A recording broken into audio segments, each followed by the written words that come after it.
Hello guys, welcome back to dream chemistry classes. Please subscribe this channel.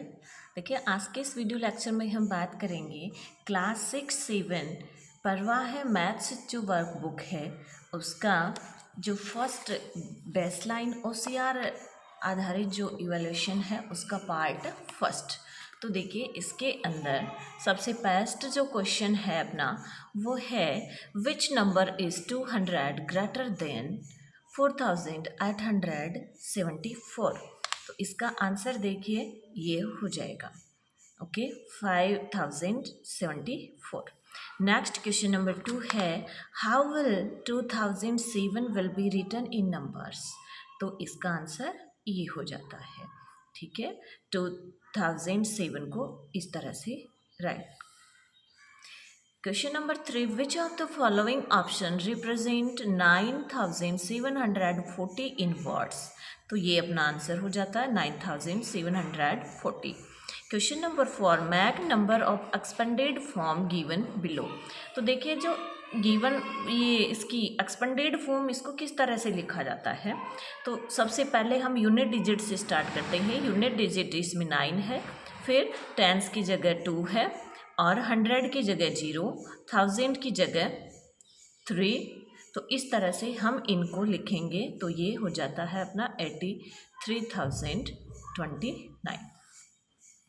Next है अपना question number 5।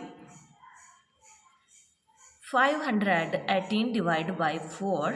तो यहाँ पे कॉटेंट एंड रिमाइंडर क्या आएगा। रिमाइंडर हमें 2 दे रखा है तो यहाँ पे आंसर आ जाएगा 129। यानी इसमें हम भाग लगाएंगे तो जो भागफल होता है वो 129 आ जाएगा। Next question number 6। Look at the number given below. यानी 120 multiply by 40 is equal to 20 multiply by 240।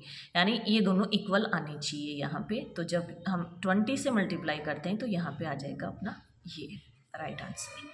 Next question, question number 7।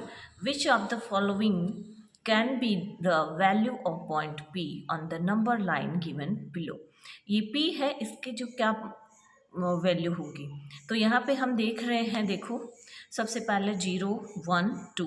तो 2 तो यहाँ पे कंप्लीट है। फिर देखो 2 और 3 के बीच में इसके कितने पार्ट किए गए हैं 1 2 3 4 और फर्स्ट पार्ट पे P है यानी 1/4। तो ये हो जाएगा इसका राइट आंसर।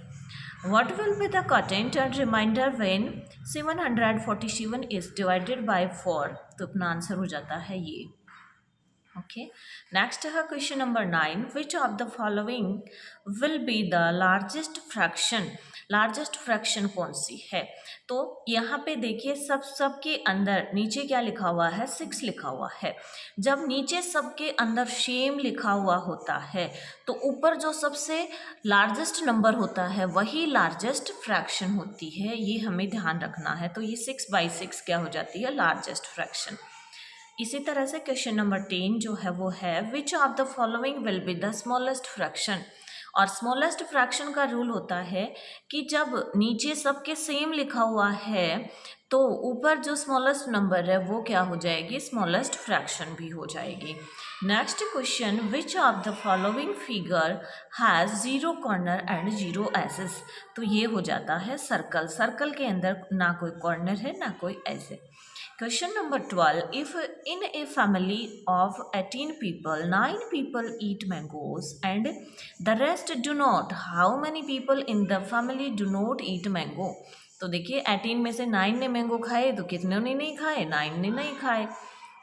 क्वेश्चन नंबर 13 है Sonu wants to keep 212 bangles in 11 boxes. If he put equal number of bangles in each box, how many bangles will be left outside the boxes? तो इसका आंसर क्या हो जाता है देखिए 3 आ जाता है। 3 bangles हैं वो शेष रह जाती हैं। क्वेश्चन नंबर 14 है Ravi had 5,000 rupees. He bought clothes for 1,760, groceries for 1,260, books for 1,330 from the market. How much money is left with Ravi now, यानी रवि के पास 5,000 रुपये थे, इतने की उसने क्लॉथ्स खरीदे, इतने की ग्रॉसरी खरीदी और इतने की बुक्स खरीदी। इन तीनों को टोटल करके जब इसमें से माइनस करेंगे तो अपना आंसर ये आ जाता है। ओके, नेक्स्ट क्वेश्चन है क्वेश्चन नंबर 15।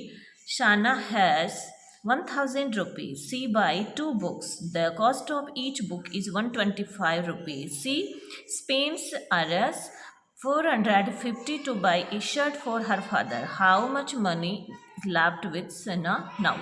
यानी इन उसके पास, साना के पास में टोटल 1,000 रुपीज़ है, उसमें से उसने 2 बुक खरीदी, एक बुक का मूल्य ये है 125, और तो 2 का क्या हो जाएगा 250 हो जाएगा, और 450 का उसने क्या एक शर्ट खरीद लिया, तो शेष उसके पास में 300 रुपीज़ हैं वो रह जाते हैं। ठीक है, तो इस तरह से ये इसका पार्ट फर्स्ट जो है वो कंप्लीट होता है। मिलते हैं नेक्स्ट वीडियो में पार्ट 2 के साथ। Thank you.